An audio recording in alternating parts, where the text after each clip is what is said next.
Howdy, howdy. Welcome on in to the pre-show before the free show.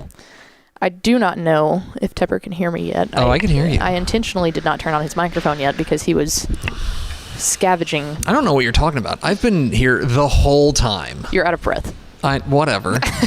You looked like a feral raccoon looking through a dumpster. Thanks for that. I appreciate that. That's the nicest thing you've ever said about me. Hi, everybody. Welcome into the pre-show before the free show. I am Greg. That is Ashley. And how was your weekend? My wife said that you were golfing. Yeah, I did. My husband came into town on Friday, which was a surprise. So that was exciting. Husband. And so I saw him Friday night and I went, weather looks nice tomorrow. And he looked at me and we were both like, golf? Yeah, so we were able to get a last minute tee time in on Saturday morning. I mean, I like your husband, but nobody's perfect, and the golf thing's pretty tough. We had a great time. I'm sure you had a great time. We went to a 1-year-old birthday party.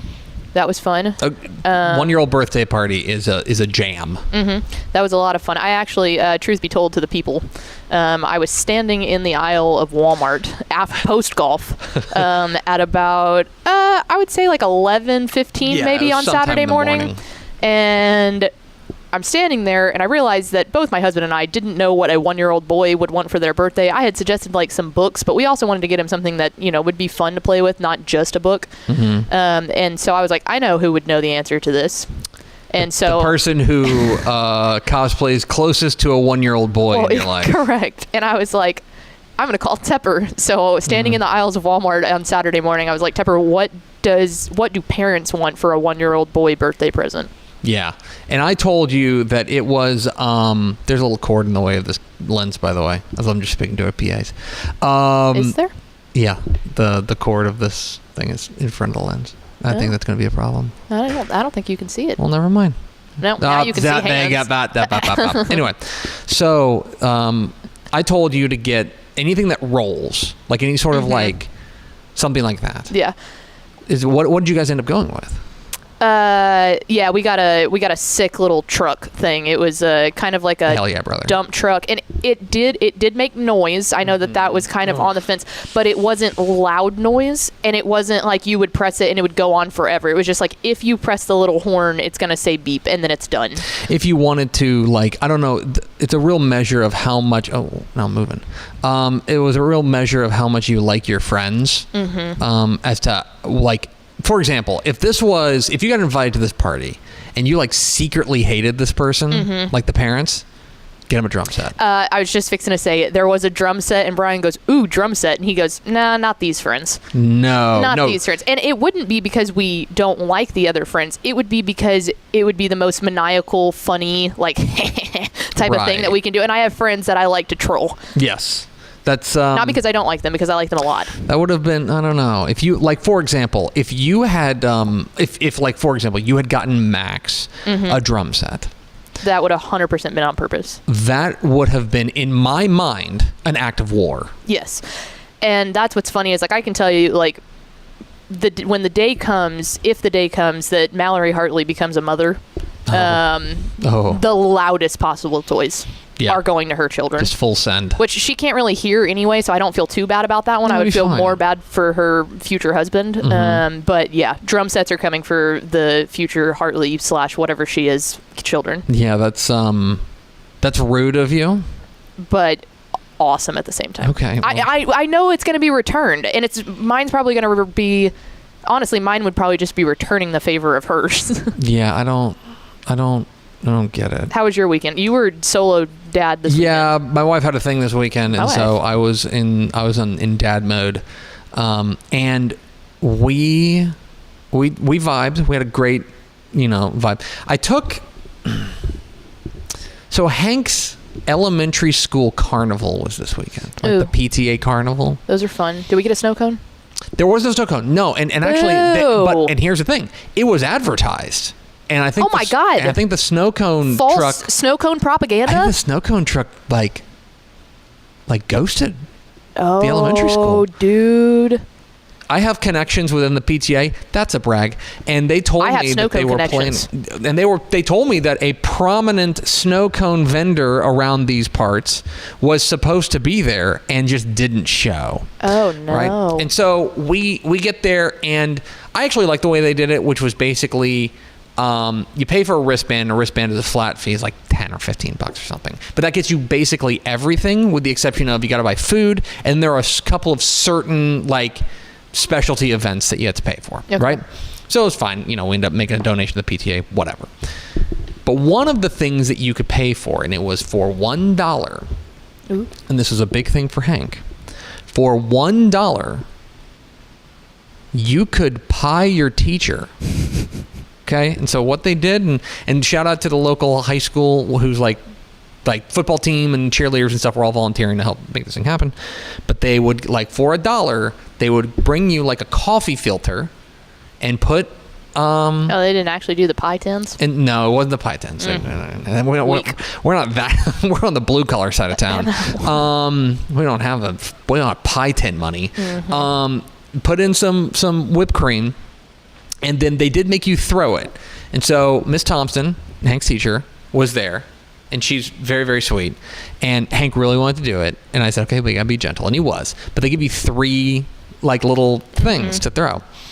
And she was a very good sport. And I guess my question for you, Ashley Pickle, would you allow our fans to pay $1 to pie you? Like on behalf of the company? I would say at least $2. $2? That's your minimum? I will give you $2 right now. Okay, well then I guess we could say $5. I just think, I do not know how much it would take. I have been the subject of a pie throwing contest before. Like, I have been the one that's been hit in the face with pies. How am I just now finding this out about you? We've been working together a long time, and I never knew you were a pie throwing contest participant or target. When you yap on a microphone for North Texas long enough, people kind of recognize your face, and people want to throw pie in your face. I just don't think, maybe I just don't love this company enough. But my price of being pied in the face would be pretty significant. I think like $5 would be good. But it's going to the company, not you. Oh, well, that's what I'm saying. No. Because Miss Thompson was doing that on behalf of the elementary school, which is awesome. And another reason why teachers are the best, right? However, like, she's not seeing that money. And so my question is, how much would it have to be for you to take that bullet, that whipped cream bullet?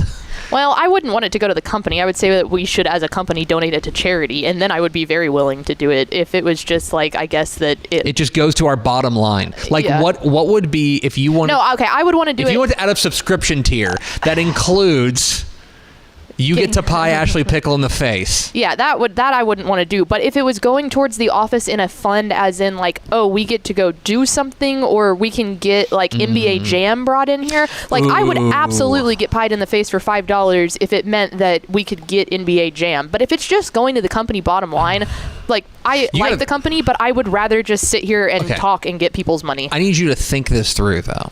Okay, let's say we want NBA Jam. We have gone fully off down the rabbit hole. Yes. NFL draft recap coming up momentarily. Let's say we want NBA Jam in the office. Yes, which I do. That's a factual statement. I think it's about $500, right? Yeah. Are you saying you would take 100 pies in the face? Well, I'm assuming I'm not the only one that's doing it. If I'm the only one that's doing it, then the price goes up. But if there's all of us there, and we can even offer like a deal where 5 people stand up there, and instead of paying $25, you could pay $20, and you get $5 of your dollars back. But like, I'm not solo getting NBA Jam, because if that happens, I'm taking it to my house. I'm not leaving it here for the rest of you people. Y'all have to participate to be able to play NBA Jam. That's only fair. And to that, I would say $5 is a pretty good price to pie someone in the face. Maybe 10. I don't know. Yeah, I feel like you're underpricing. I appreciate your sense of goodwill. I'm just trying to help get NBA Jam. I'm in this for the moneymaker, though, man. Like, I'm not. I will say, when I did it at North Texas, they filled it up with shaving cream. Oh, no. Awful. Yeah, absolutely awful. Like, my skin was ruined for like 3 weeks after that, because one, it burned so bad, and then it gets in, like, we had coverings over our eyes, but it literally like made my skin raw because there was so much shaving cream, and so I broke out in like, it was awful. No. Definitely use whipped cream. 100%. Because whipped cream's just like sugar. It's like, okay, you might smell a little Yeah, and I wouldn't like that either, but it's better than my face literally burning off from too much Barbasol. Because, like, especially it could be like the menthol or whatever, and that stuff is like, no. Anyway, I'm glad you golfed. Thanks. I'm glad you didn't have a snow cone. I did take the boys to the play place though. Oh, solid. So, Dad of the Year. Hit the Theme Expo.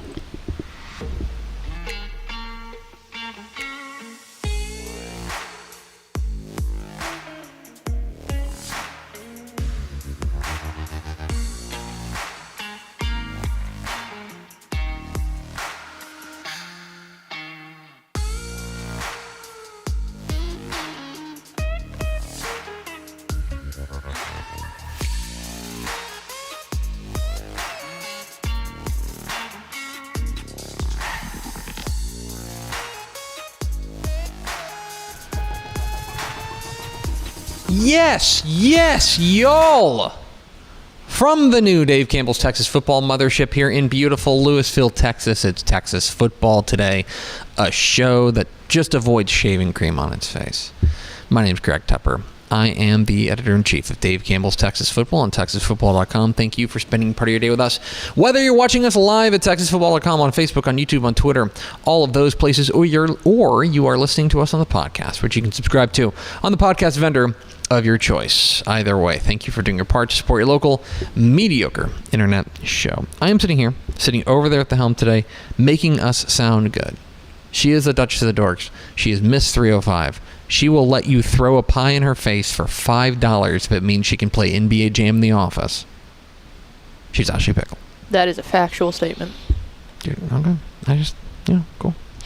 Today is Monday, April 28th, 2025. It is, I had this up and then I clicked away.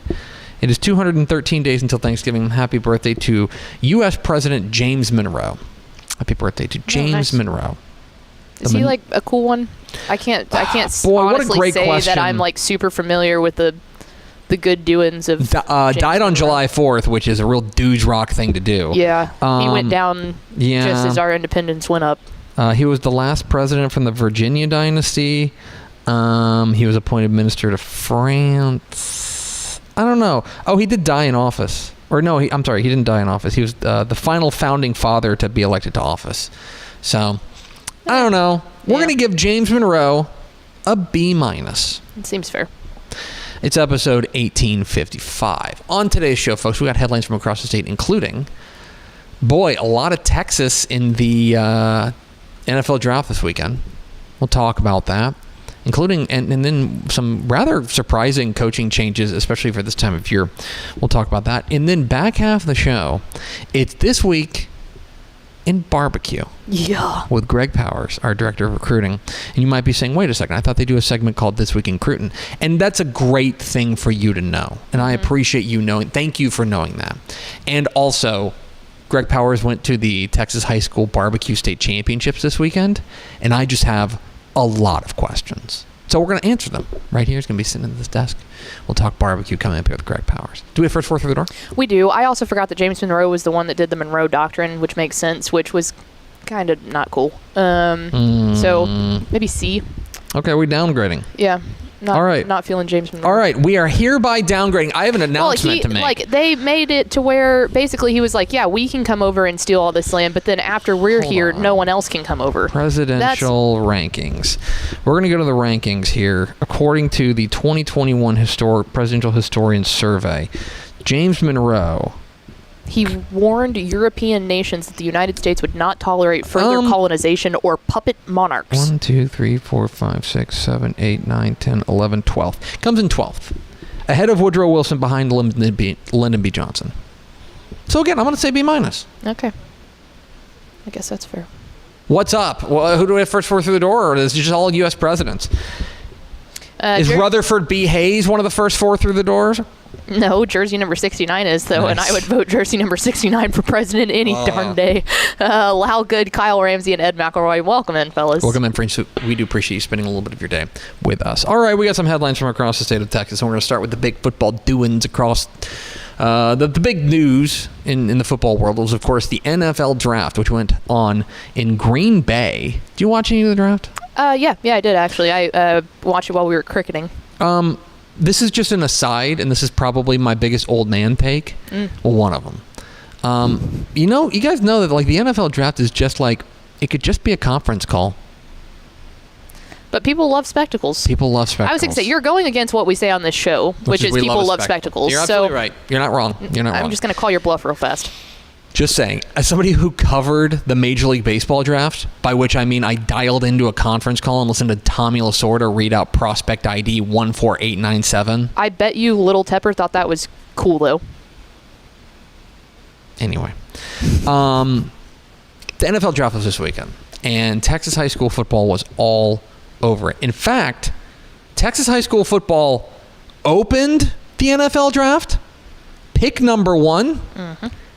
And it closed the NFL draft with pick number 237. We had number 1 overall and Mr. Irrelevant with Cam Ward from West Columbia going number 1 overall. And then number 237, Kobe Minor from Lake Dallas, alma mater of one Vianney Moreno. Go Falcons. And in between there were 35 other Texas high school football products who were drafted in the 2025 NFL draft. 37 total out of 237. Okay? I'm sorry, 257. 257. To put that in perspective, that is a full round of the NFL draft. That's insane. A full round of the NFL draft, including compensatory picks and stuff like that, if you take 257 divided by 7. A full round of the NFL draft was Texas high school football products. And I'll go even further. This was brought up by Mike Craven earlier this week. I think he mentioned on Twitter. Of the top 100 picks, okay, 19 of them were Texas high school football products. So it's not just quantity. I think people are going to look at that and just say, oh, well, yeah, of course, Texas. There's just a ton of players. And that is true. But also, 19 of the top 100 were from Texas. That's just total domination. That should tell the whole stinking story about, quite frankly, who run it. Anyway, congratulations to everybody who got drafted. There were also some guys who didn't get drafted. I was really rooting for Jalen Conyers to get drafted out of Groover. He ended up signing, I think, with the Dolphins as a UDFA. What was very interesting, we didn't have any non-FBS, or rather, any Division II players get drafted this year from Texas, which was interesting. Although we're now getting people who are getting signed from places like Stephen F. Austin, etc. So keep an eye on where these guys are going. Of course, the big story I think this weekend that everybody was tracking was the Shedeur Sanders saga. And it's very popular to have a hot take on Shedeur Sanders. Here's my hot take, is that I think it's a combination of everything. I think that NFL folks probably looked at his tape and said, like, I think he's good, but he's not great. And then also, if you're good, but you're not great, and then you add in the circus that's going to come from him, come with him on your roster, that's probably what you're going to end up, that's probably ends up being teams like, I don't know if that's worth the headache. I think Shedeur Sanders is a great player. I think he may have a great career. I think that I think everyone wants it to be one or the other. Everyone wants it to be, oh, he's actually not that good. Well, I don't think that's the case. Or, oh, he's too much of a diva. Well, I don't know if that's the case either. I think it's kind of both, and that is what ends up leading to what ended up happening this weekend. But anyway, 37 Texas high school football products drafted in the 2025 NFL draft. Some other headlines from across the state. Let's get to some coaching news. A big coaching change. This came down last week, and actually we had a lead on it, and somebody who will not be named who works here, knew this was happening and failed to inform us. Not going to name names, but it rhymes with Timmy. Mm-hmm. Shame. Wimberley head coach Doug Warren has retired. Wimberley head coach had a 36-year career in coaching. The last 12 spent as the head coach at Wimberley. He retires with a record of 119-47, including a pair of state championship appearances in 2019 and 2022. I have said this on other podcasts, and I may have even said it on this podcast, but I'll say it here as well. I think Doug Warren is one of the most underrated coaches in Texas high school football. It has to be. Every stinking year, you just pencil Wimberley into minimum, it feels like, the regional final. And I guarantee you there will be people that go, well, it's because Region 4 might be a little bit weaker. But it doesn't matter. That level of consistency is incredible in any realm. No, this guy, I think this guy is a ball coaching jack, plain and simple. And I remember, I'm old enough to remember, when, if you remember that there was, Wimberley was looking good. They had a young quarterback who ends up transferring to China Spring, right? And we're like, well, there goes the Wimberley problem. Wimberley's going to take a step back. They plug in Cody Stover, and all Cody Stover does is put together one of the finest careers in Wimberley history. Yeah. And that level of consistency goes to the top, plain and simple. Doug Warren is one of those guys that I think we cannot overstate how good of a coach he is. And it's funny because everyone knows I grew up in Llano. Wimberley was never in our district because they were larger than us, but we would play them in almost every sport on a non-district basis. And the level of consistency within the entire athletic department was always really, really good that I feel like football only people might not understand. But when I went to cover Wimberley for the first time post Llano graduation, I was like, oh great, I got to go down here and all that stuff. Doug Warren completely changed my outlook on them. He was one of the absolute nicest, kindest, and he's kind of got a little bit of a rough exterior look to him, but the moment you talk to him, he wanted nothing more than to promote his kids. He wanted nothing more than to let people know how great Wimberley, Texas was. Doug Warren is a really, really good human being.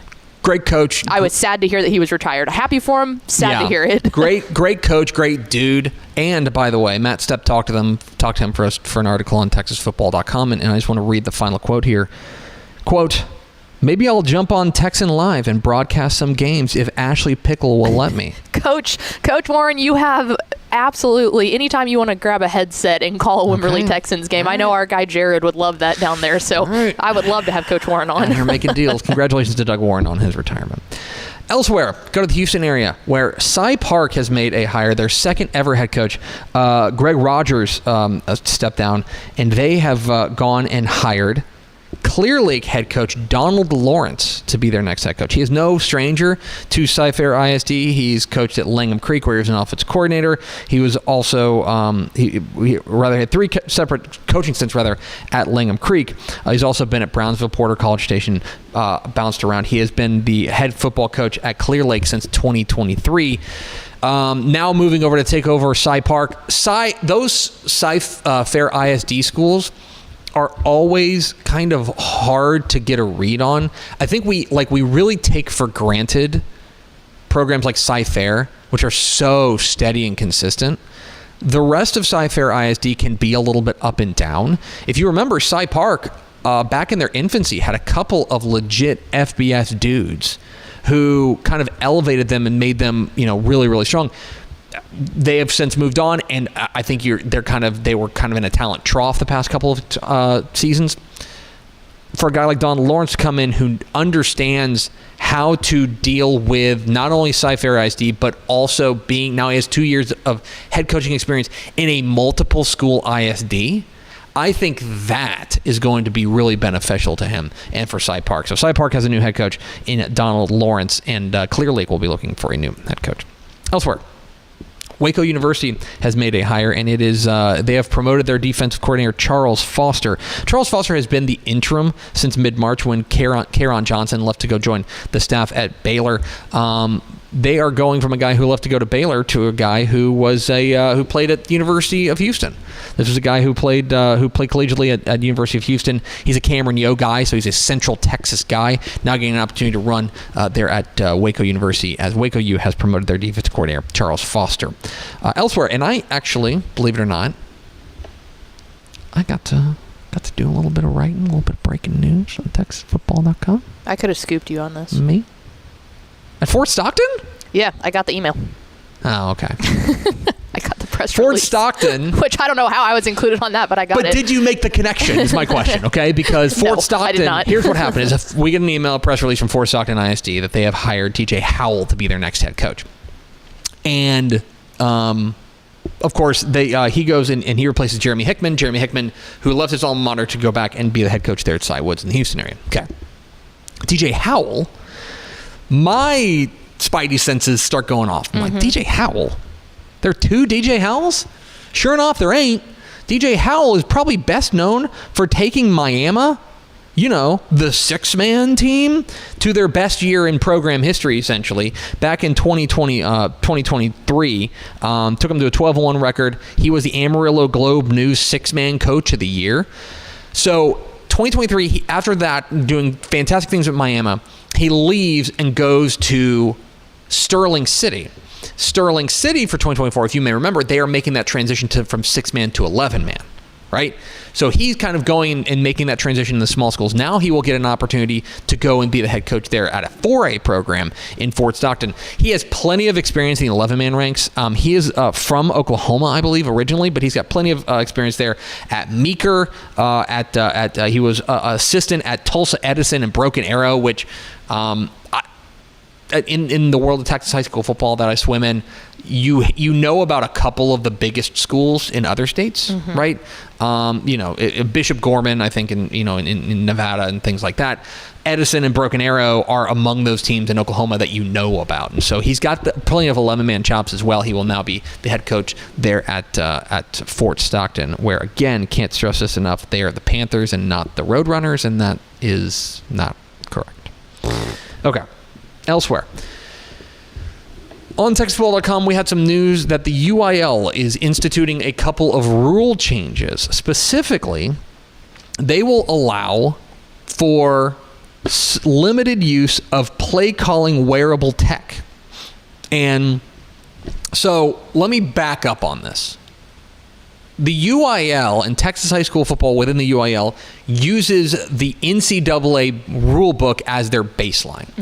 That is not the norm across high school football across the nation. A lot of states use the NFHS, National Federation of High Schools rule book, which is different than the NCAA. But the UIL uses the NCAA rule book as a baseline. They also make exceptions to those NCAA rules. They don't just say, "Oh, the NCAA made that rule, so we're just going to take it." For example, last year, you may remember that the NCAA put in a rule that allowed for coach-to-player communication through the headset, that you get the green dot, right? If you didn't know this, if you're watching football and you see a player with a green dot on the back of his head, that means he's got a radio in his helmet that he can hear the play call from his coach. UIL said, okay, well, we're not going to take that. We're not going to do the radio thing. So for 2024, there's no play calling technology allowed. Now, as an exception to, and as like an amendment to the NCAA rule, the UIL is going to allow wearable tech. And so you've seen some of these, like Go Route, have these wearable tech where it's a watch or it's a wristband or it's a fanny pack type thing that allows for the play to be signaled in.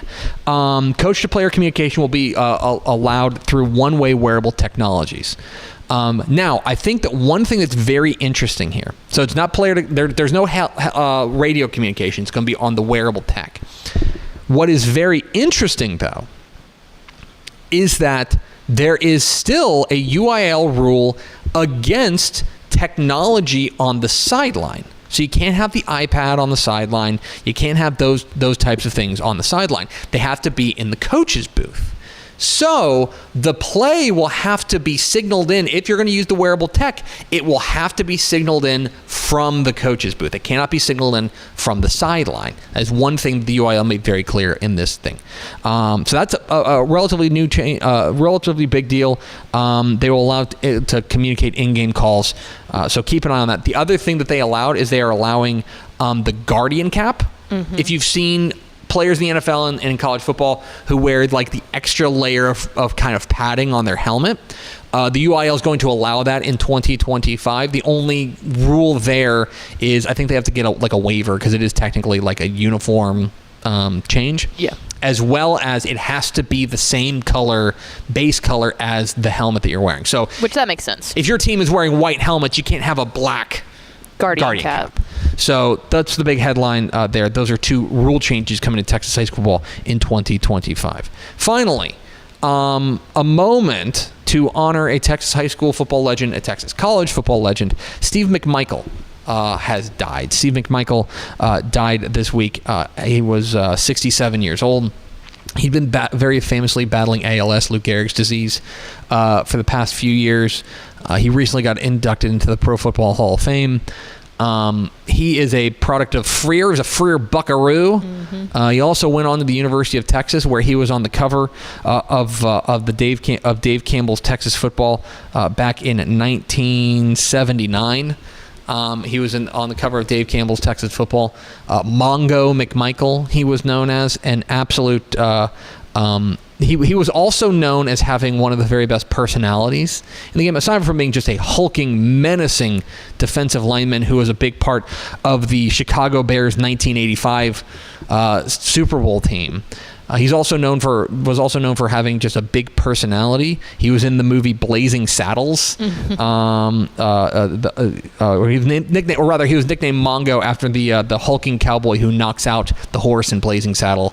He also went on to, and this is something exclusively for me, he went on to a wrestling career. He was in he went on to a wrestling career in WCW as a wrestler and then as a commentator.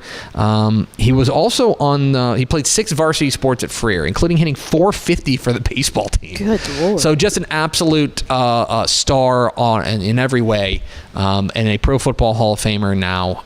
But Steve Mongo McMichael passed away this week at the age of 67. So there are some headlines from across the state of Texas. We are Texas Football Today. We're here Mondays and Thursdays on TexasFootball.com, talking football in the Lone Star State. You can follow us on Twitter at DCTF, like us on Facebook, Facebook.com/Dave Campbell's. Follow us on Instagram, Instagram.com/Dave Campbell's, and of course, see us at TexasFootball.com. Hey, you. You people. You people. I hope you'll go to TexasFootball.com/subscribe to become a Dave Campbell's Texas Football subscriber. We are currently... Then we won't refer to you as you people anymore. Our friends. You will be our people. Our people. Become a Dave Campbell's Texas Football subscriber. Get the 2025 summer edition of Dave Campbell's Texas Football mailed to your doorstep. It'll just show up. You also get a year of Dave Campbell's Texan Live. If you subscribe today, if you go to TexasFootball.com/subscribe, like right now, then tonight you can watch stuff on Texan Live? Probably not tonight because the UIL kind of switched the things. Yeah. But you've got almost all the rest of the days this week. You've got area round softball and by-district boys baseball playoffs. So you can watch playoff baseball, playoff softball on TexanLive.com. Like tomorrow, if you go to TexasFootball.com/subscribe. You don't have to wait until the magazine comes out to get your value for the subscription is what I'm saying. No.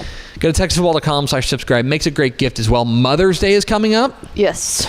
Do you want to show your mom how much you love her? My mom's a subscriber. My mom's a subscriber. What are you, better than our moms? Guarantee you're not.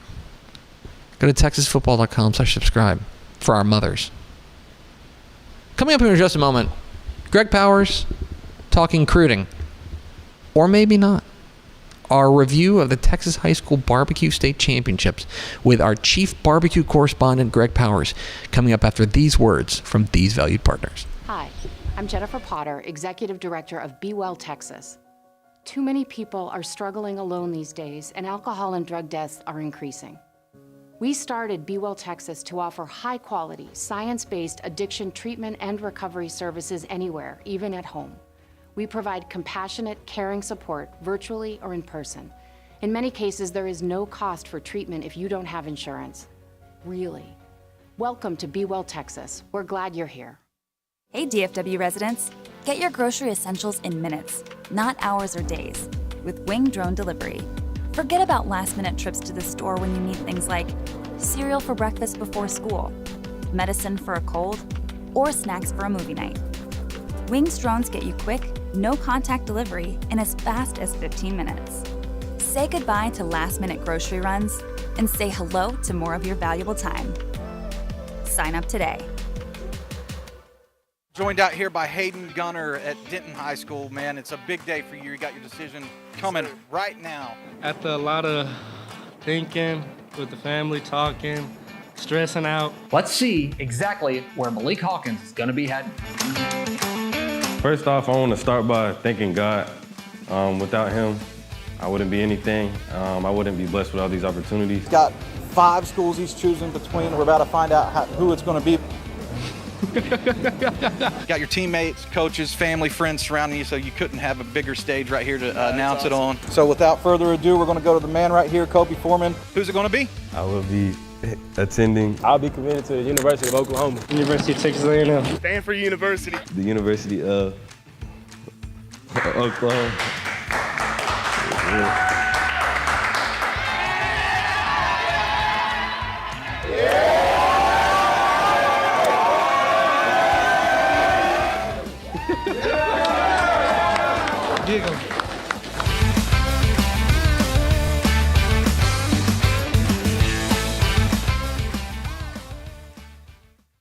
Every legend starts with a vision.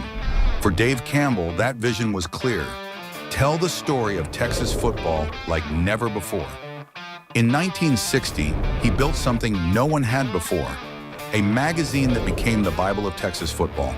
Coaches, players, and fans didn't just read it, they lived by it. His words shaped the game. His vision built a legacy. And his name? It will always be written in the story of Texas football. Dave Campbell's Texas Football, where legends begin. Back here on Texas Football today, I am Greg, that is Ashley, and we're pleased to be joined by Greg Powers, our Director of Recruiting here at Dave Campbell's Texas Football. Hi, Greg. What's up? How you doing? I'm doing great. Good. I'm so glad to see you because this is, of course, Monday, and on Monday we always have you in the studio. I appreciate that. Yeah. A little different this week, though, right? Yeah, because I'm Greg Tepper. That's Greg Powers. This is This Week in Barbecue. That's right. Psych!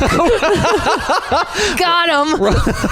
That's right. Producing. That's This Week in Barbecue with Greg Powers, our chief barbecue correspondent here on Texas Football Today. I think recruiting and barbecue, you could just flip them, pickle. Yeah.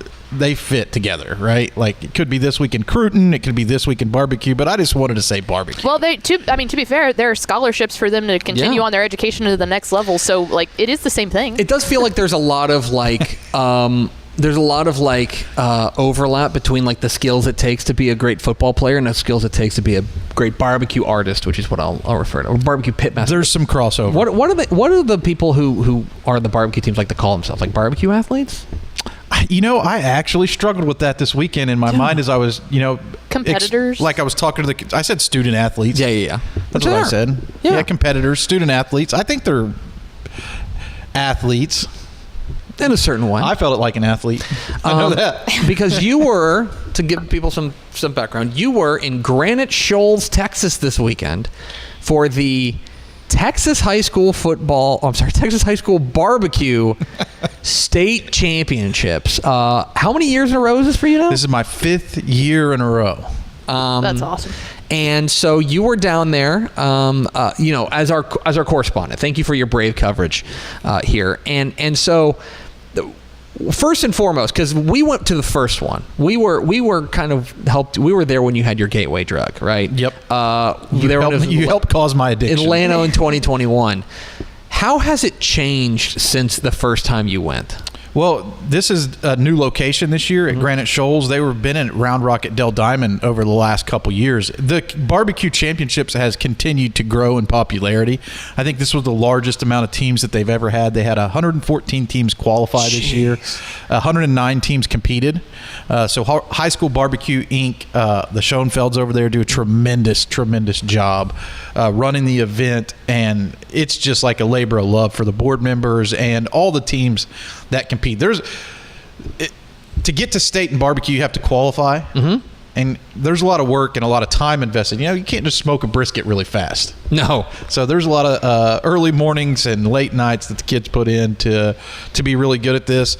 And I have to say, 5 years in a row, that's at least 200 judged bites of barbecue. I've yet to taste something that I didn't want to have again. Okay, so this year, and here you are judging, once again, your 5th consecutive year of being a judge there at this Texas High School Barbecue State Championships. That's a man in love. Oh, yes. What did you judge this year? So I do chicken and ribs every year. Okay. That's the thing. I've done brisket one year, but I prefer to go out among the teams during the brisket competition so that I can talk to the teams, talk to them about how they did on the previous 4 categories. And all right, to try briskets. Yeah, of course. Right, because well, and you're getting brisket right like as it's being cut if you're out there. Well, you do wait for them to turn it in, but then after because they're turning in the choice cuts, right? The best stuff that they can do. And so you were out there among them. Is the smell just the best thing in the world out there? Oh, you could smell it I think we started smelling it from like 4 miles out. Oh, that's when I was like, I smell barbecue.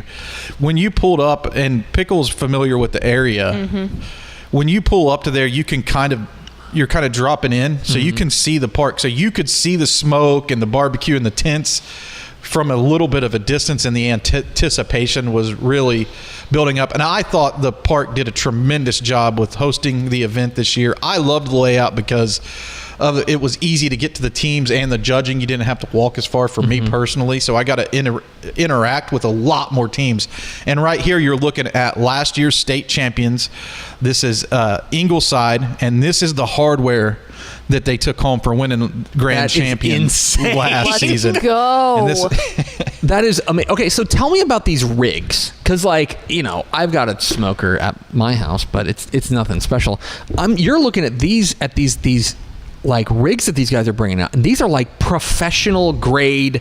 That could show up at a barbecue restaurant, like an elite tier barbecue restaurant. You'd be like, yeah, that makes sense. Yeah, no doubt. And the teams are coached. They usually have an advisor or coach or a culinary chef that helps them with that. But then they also, a lot of them go to the shop teachers, and it's just a lot of the people in the school can come together and help support. And even like these trophies, that thanks to the sponsors and stuff that go out there and support it, because a lot of this stuff is donated.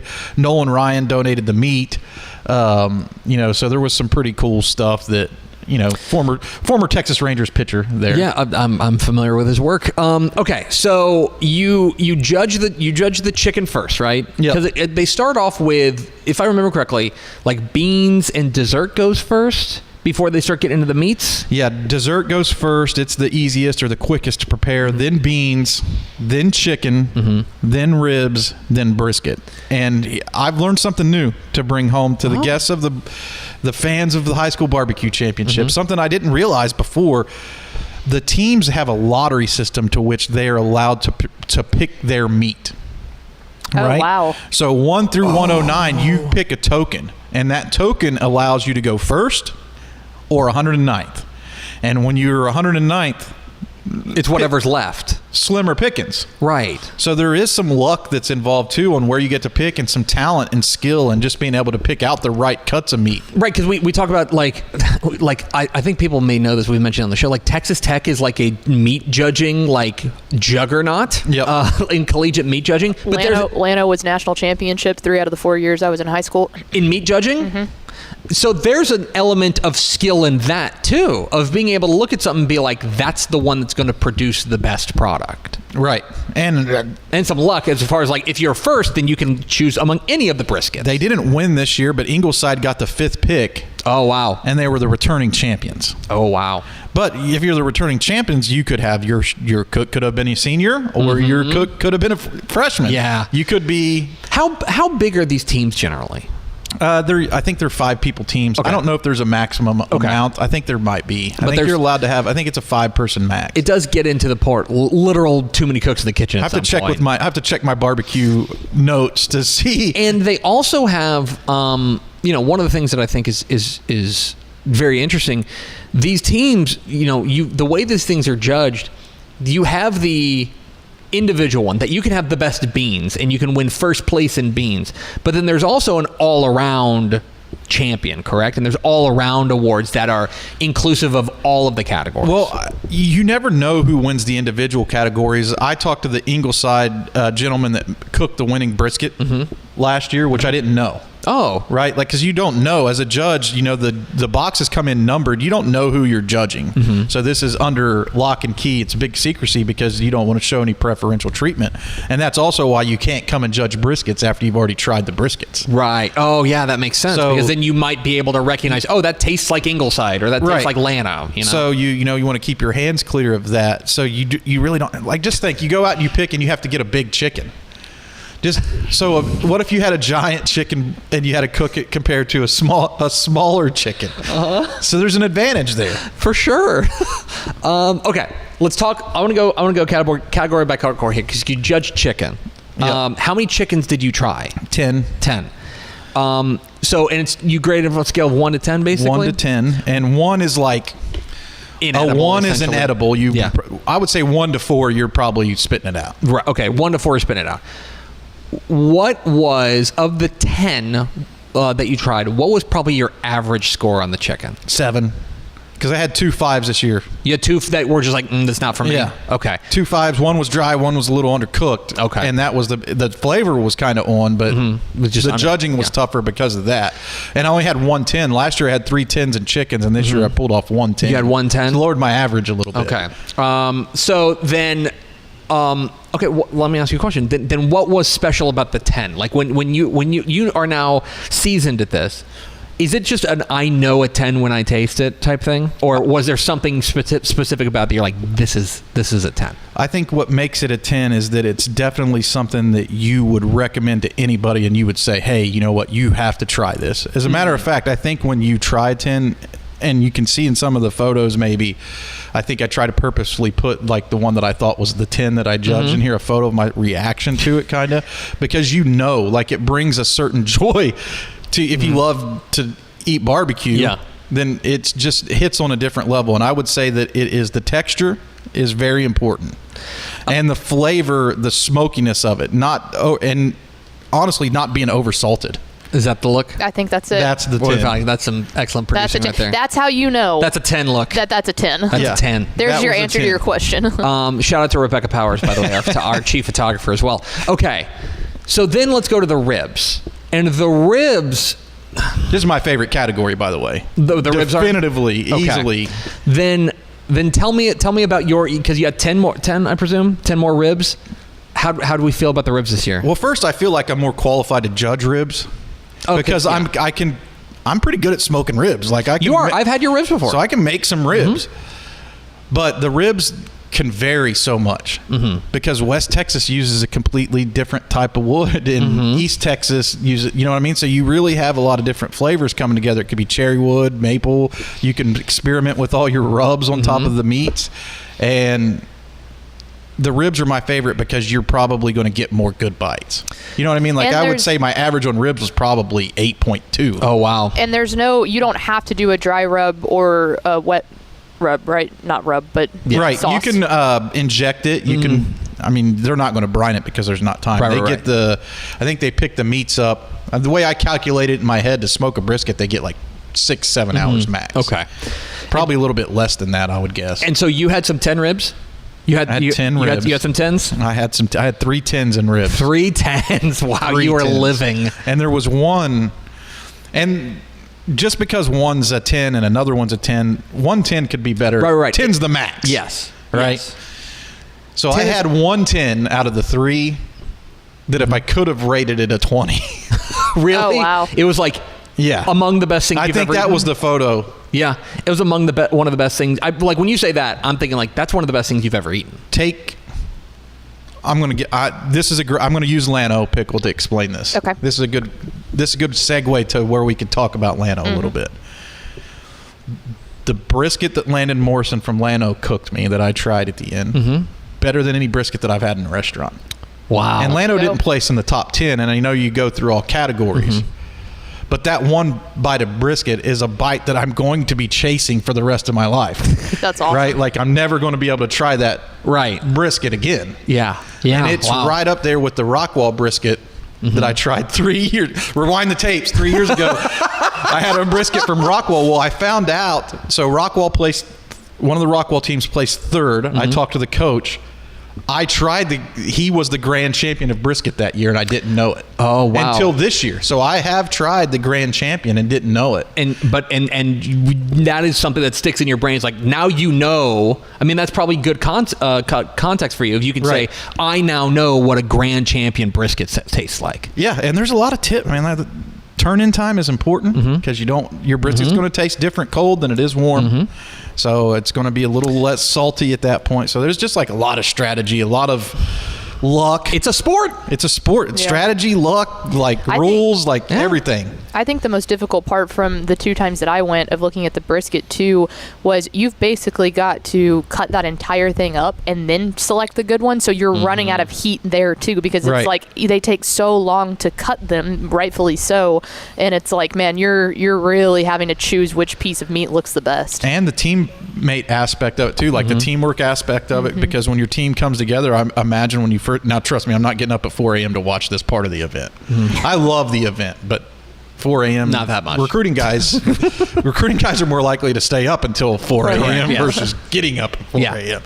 But I would imagine the teamwork aspect is really important at that point because you got to have somebody that trims the brisket, right? Like that's got to be their specialty to trim that brisket. Cutting the ribs would be that would be the scariest one for me. I remember that's one of the real core memories for me of when we did this in 2021 was watching the ribs being cut and when I tell you, like, the stress level on the person cutting the ribs was like, I mean, that's like high pressure stuff. We talk about big time players making big time plays at big time moments. That's a big time moment for that barbecue team. It's like, I have to cut this.